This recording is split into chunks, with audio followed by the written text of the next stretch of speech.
नमस्कार दोस्तों, sports live और दा चर्चा में आप सभी का स्वागत है। आज हम पहुंचे हैं कुराना गांव में, जहां हम इंटरव्यू करने जा रहे हैं हरियाणा के स्टार कैचर सोनू जी का। और आइए आपको मिलवाते हैं सोनू जी की कहानी, सोनू जी की ही जुबानी।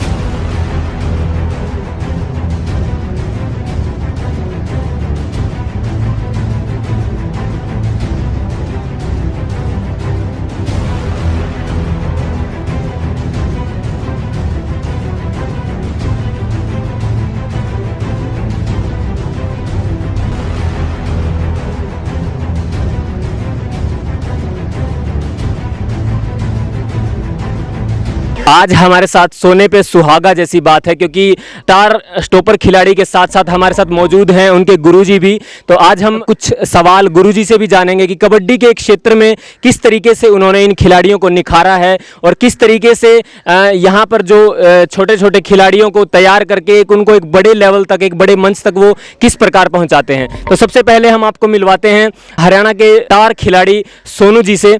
सोनू जी, आपका पूरा नाम क्या है? सोनू है जी। नमस्कार सारे भाई भाई। तो सोनू जी, आपके माता पिता का नाम? माता नाम बिमला देवी है, पिता का नाम दरिया सिंह है। आपकी बॉडी से आपकी मेहनत का अंदाज़ा लगाया जा सकता है कि किस कदर आप मेहनत करते हैं मैदान पर। तो आपकी हाइट कितनी है? 6 फुट है जी पूरी। और वेट कितना है? 95।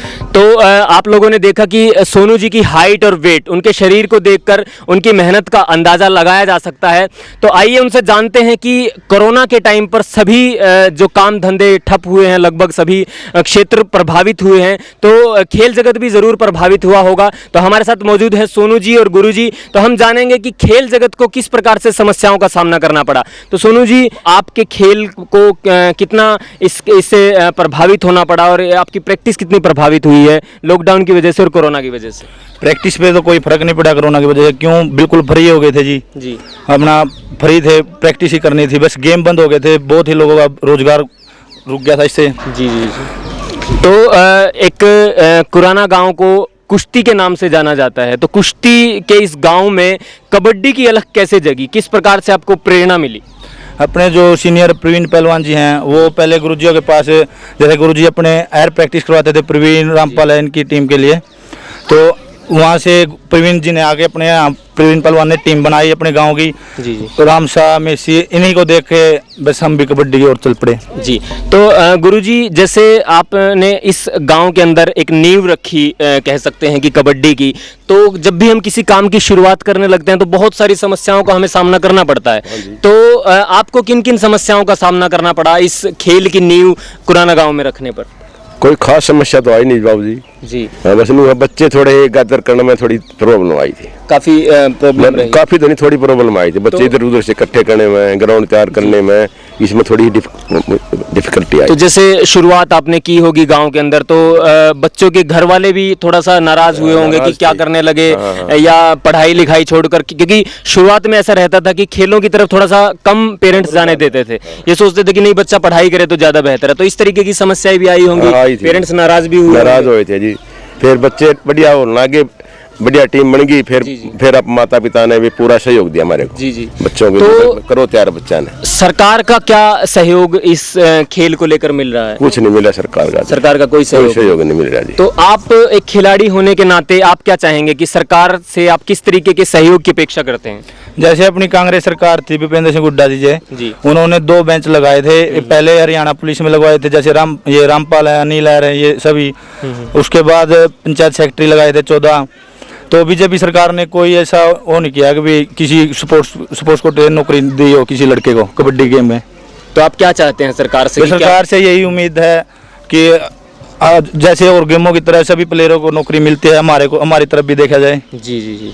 तो सोनू जी, इस खेल में आपका फेवरेट कैचर या रेडर कौन है? अपने इस गेम में फेवरेट रेडर है जी अपने बिल्लू मुंड जी, और फेवरेट कैचर है दुग्गा खुशी। फिलहाल के टाइम जो खिलाड़ी खेल रहे हैं खुशी दुग्गा। तो जैसे कि आपने सोनू जी के फेवरेट कैचर और फेवरेट रेडर के बारे में सुना, हम गुरु जी से और एक बार जानना चाहेंगे कि ये हर तरीके के खेल देखते हैं, हर तरीके की टीमों को इन्होंने देखा है, तो इनका फेवरेट रेडर और कैचर कौन है? मेरा फेवरेट इस टाइम तो विनय खत्री है जी। और फेवरेट कैचर तो भाई सोनू है मेरे शाम में तो इस टाइम। तो जैसा कि आपने सुना, गुरुजी का जो शिष्य है सोनू, वही उनके फेवरेट कैचर हैं।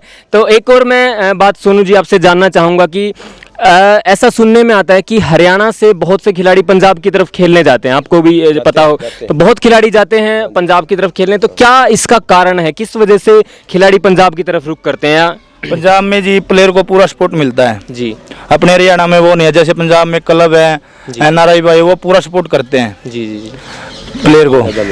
ओके, तो हरियाणा और जो पंजाब की कबड्डी है, उनमें क्या फ़र्क आप देखते हैं कि क्या फ़र्क हरियाणा में है और क्या सुविधाएं अलग से पंजाब में मिलती हैं? क्या फ़र्क है? पंजाब में स्पेशल सुविधाएं, स्पेशल कबड्डी के लिए अलग से तो क्लब बन रहे हैं और अलग से बच्चों को ज्यादा से ज्यादा इनाम मिलता है वहाँ पर। जी, जी। हमारे हरियाणा की अपेक्षा कम से कम 3-4 गुना इनाम ज्यादा मिलता है वहाँ पर बच्चों को, पंजाब के अंदर। पंजाब के अंदर जी, तो ऐसा भी सुनने में आता है कि जो नए नए खिलाड़ी इसमें आते हैं, या नए नए नहीं, पुराने खिलाड़ी भी अक्सर ऐसा करते हैं कि नशे की चपेट में बहुत से खिलाड़ी आते हैं, इंजेक्शन वगैरह लगाते हैं, स्टीरॉयड लेते हैं। तो वो आप कहाँ तक उसको समझते हैं कि वो गलत है और उसमें किस तरीके के साइड इफेक्ट्स का सामना खिलाड़ियों को करना पड़ता है? देखो, स्टेरॉइड की वजह से तो साइड इफेक्ट तो है भी जी वो खुशी दुख वाली बात है। कुछ अपने शरीर के भी कमियां हैं जो स्टेरॉइड के बगैर ठीक नहीं होती। जी जी। तो आप क्या समझते हैं कि ये खिलाड़ियों को लेना चाहिए, नहीं लेना चाहिए? नहीं लेना चाहिए। ये मेरी नुकसान राय यह है, मैं अपने घी दूध खाओ, बादाम पियो, फल फ्रूट खाओ। मैं तो बस ये शुरू से हमने भी पहलवानी की है और हम भी नहीं कहा बच्चा ने ज्यादा ये केमिकल का प्रयोग कम से कम करो, इंजेक्शन होगा तो कम बिल्कुल ही नहीं करना चाहिए मेरे हिसाब से तो। जी, बहुत अच्छी बात है। सोनू जी, आपका कोई ऐसा फेवरेट मैच रहा हो कबड्डी के अंदर कि जिस मैच के दौरान आपको बहुत आनंद की अनुभूति हुई हो कि ये मेरा अब तक का सबसे फेवरेट मैच रहा है, ऐसा कोई मैच रहा हो यादगार? हाँ मैच? जी, शोकड़ा गांव में जो सरदार है वहाँ टूर्नामेंट होती थी, तो वहाँ हम सेमीफाइनल मैच में हार गए थे। वहाँ मेरा बहुत अच्छा प्रदर्शन रहा था और वहाँ पहली बार वहाँ बेस्ट आया था, मेरे को सोने की अंगूठी मिली थी। सेमीफाइनल में मेरा गेम देख के वहाँ की कमेटी ने मेरे को सम्मानित कर दिया था। जी, तो जैसा आपने बताया कि सोने की अंगूठी आपको वहाँ से मिली थी, तो ऐसे और कितने पुरस्कार आप इस खेल में जीत चुके हैं कि अलग अलग खेलों में का आपने सामना करना पड़ा होगा, तो कितने पुरस्कारों का ऐसा आपने अभी तक जीते हैं? पुरस्कार तो बहुत जीत लिए जी। ये अंगूठी, LCD है, बाइक हैं, ये पुरस्कार बहुत जीत लिए जी।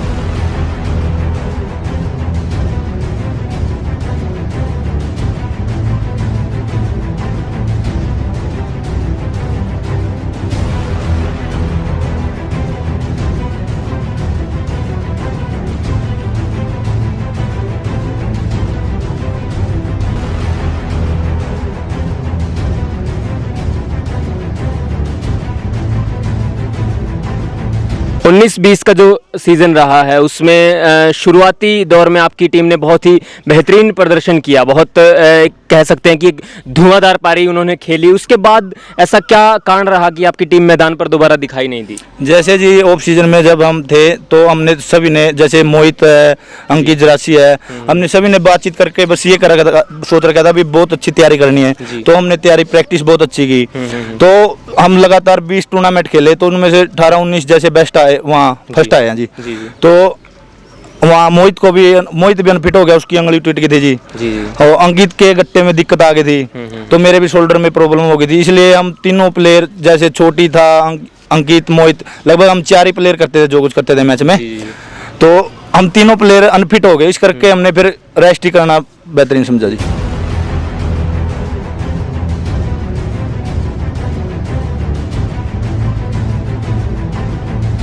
सोनू जी ने बताया कि किस प्रकार से जो मेन खिलाड़ी टीम के थे वही चोटिल हो गए थे, तो उसकी वजह से टीम नहीं खेल पाई। तो आपके मन में कुछ इस तरीके के उस वक्त कुछ योजनाएं थी कि किसी और खिलाड़ी को खिलाया जा सकता है, या फिर जो स्टार खिलाड़ी थे उनका कोई और ऑप्शन टीम के पास मौजूद नहीं था? जो मेन खिलाड़ी थे, कैचर भी 2, रेडर भी 2, 1 फिट हो गए जी जी।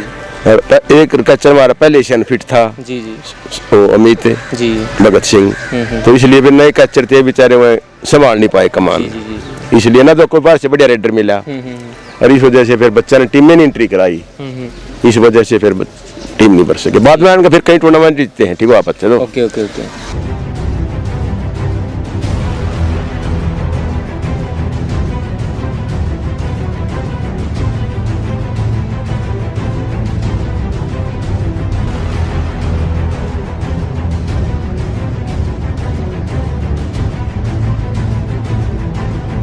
आपका कोई ऐसा स्पेशल टारगेट या स्पेशल ड्रीम हो कि मुझे ये सपना साकार करना है इस खेल के अंदर, या इस खेल को मतलब कह सकते हैं कि एक अलग स्तर पर देखना हो, या आपको अपने आप को खिलाड़ी के तौर पर एक अलग स्तर पर देखना हो, क्या आपका सपना है इस खेल को लेकर?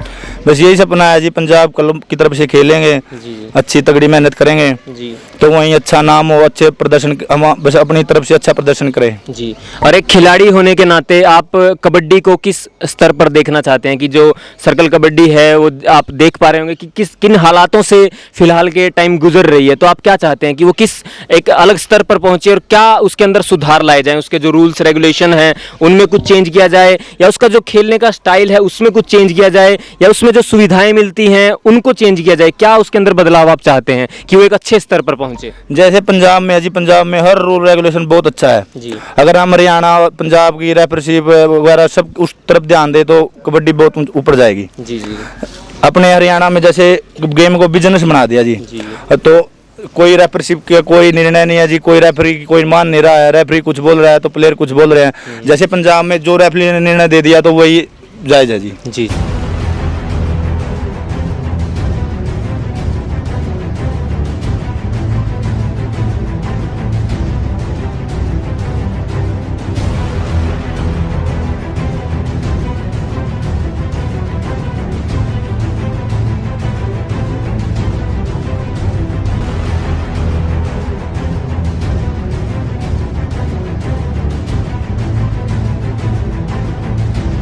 कोच होने के नाते आप इस खेल के अंदर क्या बदलाव चाहते हैं, या क्या इस खेल को आप किस स्तर पर देखना चाहते हैं? हम तो जी बाबूजी को इस कबड्डी को वर्ल्ड ओलंपिक में चाहते हैं। हमारी इच्छा है भाई कबड्डी को, सर्कल कबड्डी को ओलंपिक में शामिल किया जाए। जी जी। तो आप सरकार से कुछ ऐसी गुहार लगाना चाहें, हमारे चैनल स्पोर्ट्स लाइव और द चर्चा के थ्रू सरकार से कुछ कहना चाहें कि इस खेल के अंदर वो क्या कुछ अलग से स्पेशल चेंजेस लेकर आएँ, और खिलाड़ियों के लिए क्या वो अलग से चेंजेस लेकर आएँ, खिलाड़ियों के लिए क्या वो अलग से सुविधाएं बनाएं?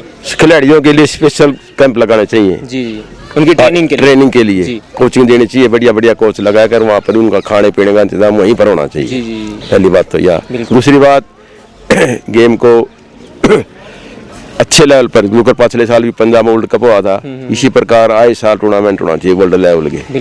दूसरे देश से टीम आओ, भारत के अंदर भी बच्चों के अंदर उत्साह बढ़े। तो सोनू जी, मैं आपसे पूछना चाहूँगा कि इस खेल में कोई ऐसा यादगार पल जिसे आप कभी भुलाना नहीं चाहते, ऐसी खुशी आपको उससे मिली हो, कोई ऐसा स्पेशल मोमेंट आपकी लाइफ में रहा हो?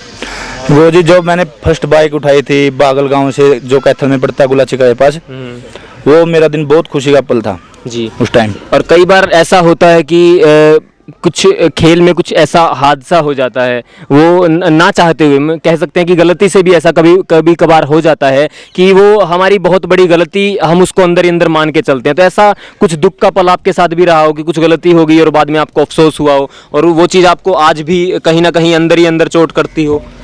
बस ये है जी, गेम में कभी गुस्से में लड़ाई झगड़ा हो जाता है जी, बस उसी पे अफसोस होता है कि भाई गलत किया मैंने।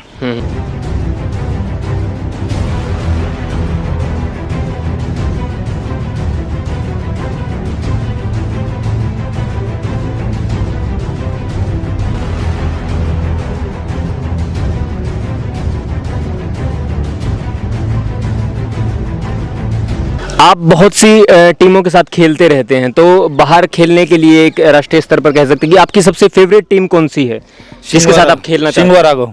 ओके, उसी टीम में बहुत ज़्यादा खेल रहा हूँ मैं। जी जी जी।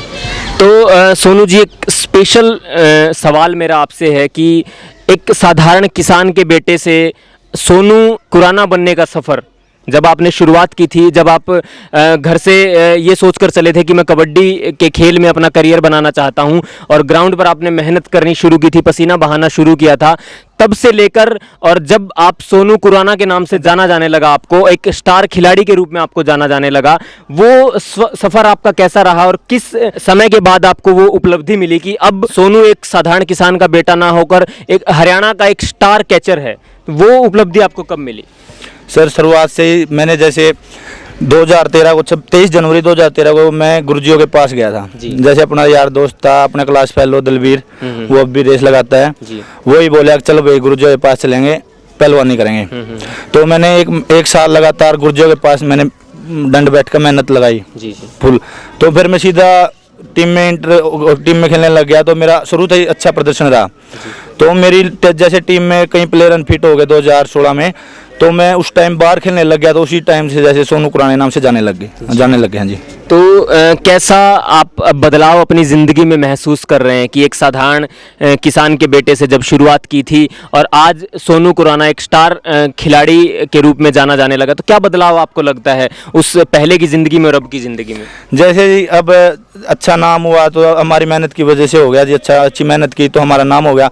तो जैसे बाहर जनता है, दर्शक हैं, उनसे जो प्यार प्रेम मिलता है उससे बहुत खुशी होती है जी। तो एक और सवाल मेरा आपसे है कि जो हमारे चैनल पर बहुत से ऐसे लोग जुड़े हुए हैं जो खेल जगत में रुचि रखते हैं और उस जगत में कह सकते हैं कि आना भी चाहते हैं, बहुत से ऐसे खिलाड़ी भी हमारे चैनल से जुड़े हुए हैं, तो उनको आप क्या संदेश देना चाहेंगे जो कबड्डी के क्षेत्र में आना चाहते हैं, अपना करियर देखते हैं, अपना भविष्य कबड्डी में देखते हैं, उनको आप एक खिलाड़ी के तौर पर क्या संदेश देना चाहेंगे कि वो किस प्रकार से अपनी तैयारी करें, किस प्रकार से खुद को तैयार करें इस क्षेत्र में आने के लिए? जैसे जी पहला मेन बात तो यह है जी, ब्रह्मचारी का पालन जी, और अच्छी डाइट लो, अच्छी मेहनत करो। स्टेरॉइड से जैसे प्रोटीन वगैरह इनसे दूर ही रहो। जैसे इनकी आदत डाली तो फिर इनके बगैर नहीं खेला जाए गेम होगा। तो अपनी देसी डाइट पे ही ध्यान रखे। जो मज़ा देसी डाइट में है ना वो इसमें नहीं है, इतना स्टेरॉइड में मज़ा नहीं है जी। तो एक साधारण अपनी जो खान पान अपने हरियाणा का जाना भी जाता है उसको लें और अच्छे से मेहनत मैदान में करें, तो वही उनकी सफलता का राज है। गुरुजी, आपसे जानना चाहेंगे कि आप उन खिलाड़ियों को क्या संदेश देना चाहेंगे, एक गुरु होने के नाते, कोच होने के नाते, आप क्या उन दर्शकों को, उन खिलाड़ियों को कहना चाहेंगे कि वो किस प्रकार से अपने आप को तैयार करें? खिलाड़ियों को, कब दर्शकों को? खिलाड़ी, बहुत से हमारे दर्शक भी ऐसे हैं जो खिलाड़ी हैं, खिलाड़ी और खेल जगत से जुड़े हुए हैं, खेल जगत में रुचि रखने वाले, इंटरेस्ट रखने वाले लोग हैं। बहुत सबसे पहली बात तो भाई जो बच्चा प्लेयर बनना चाहता है उसके अंदर संयम होना चाहिए, ब्रह्मचर्य पालन करना चाहिए। हर सुबह उठ के 4 बजे उठ के मेहनत करे, दौड़ लगावे, डंड लगावे, खाड़ा खोले, मेहनत करे।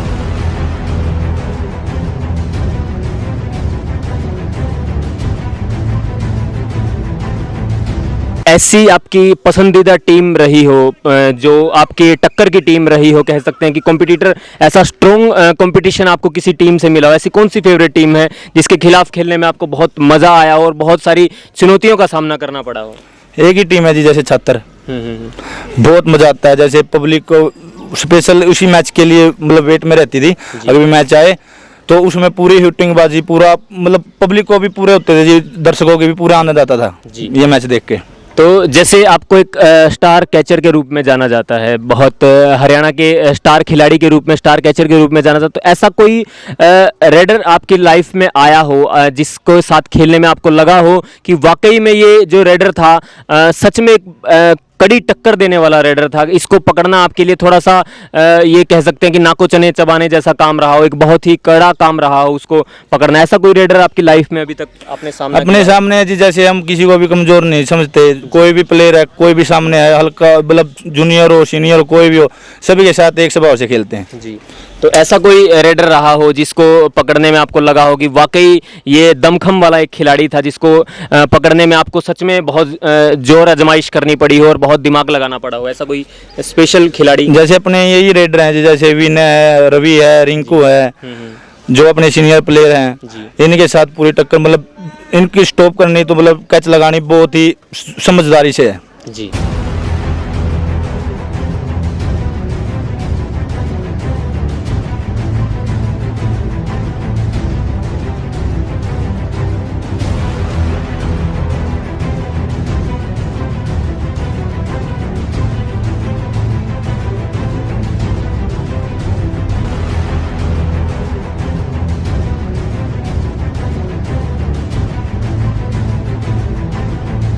जैसे जैसे सर्कल कबड्डी खेल ग्रो कर रहा है तो ऐसे ऐसे बहुत सी एकेडमी भी हरियाणा के अंदर खुलती जा रही हैं। तो हर क्षेत्र में ऐसा होता है कि जब भी कोई चीज़ ग्रो करनी शुरू करती है तो उससे लेकर बहुत सी ब्रांच भी खुल जाती हैं।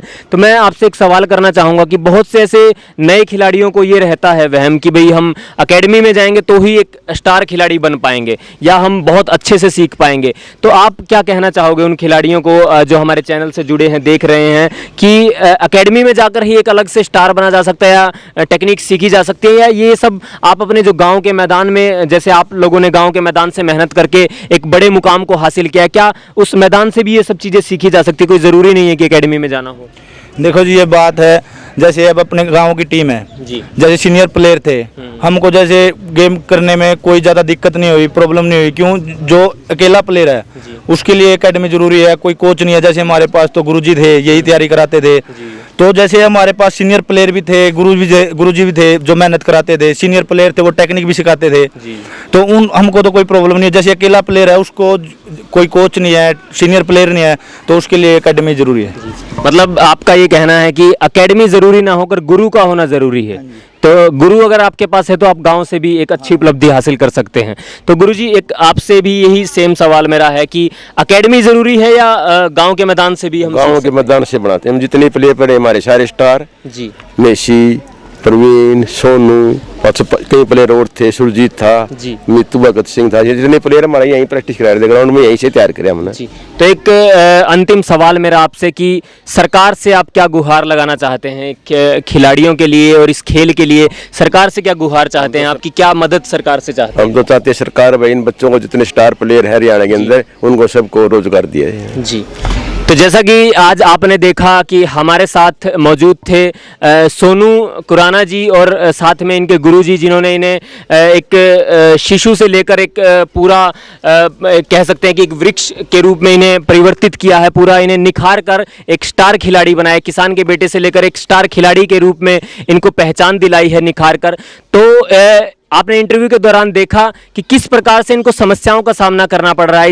ये खेल किस प्रकार से आर्थिक तंगी से भी और जो सुविधाओं के अभाव में भी किस प्रकार से खेल जूझ रहा है। और सरकार को चाहिए, जो खिलाड़ी और गुरुजी ने भी गुहार सरकार से लगाई है कि खिलाड़ियों के लिए रोजगार के अवसर उपलब्ध कराए जाएं और इस खेल को ओलंपिक के अंदर भी ऐड किया जाए और एक अंतर्राष्ट्रीय स्तर पर, ताकि इस खेल को पहचान मिले और जो खिलाड़ी हैं उनको भी अंतर्राष्ट्रीय स्तर पर पहचान मिले और वो अपने देश प्रदेश का नाम पूरे विश्व में जो है अंकित कर सकें। यही शुभकामनाओं के साथ हम आप सभी से प्रार्थना करते हैं कि जो भी इस चैनल से हमारे जुड़े हैं, इस इंटरव्यू को ज़्यादा से ज़्यादा शेयर कीजिए, लाइक कीजिए और हमारे चैनल को सब्सक्राइब कीजिए, ताकि जो सोनू जी की उपलब्धियां हैं वो पूरे देश के कोने कोने में लोगों तक पहुंच सके। इसीलिए इस चैनल को ज़्यादा से ज़्यादा सब्सक्राइब कीजिए, इस इंटरव्यू को ज़्यादा से ज़्यादा शेयर कीजिए। धन्यवाद। जय हिंद, जय भारत।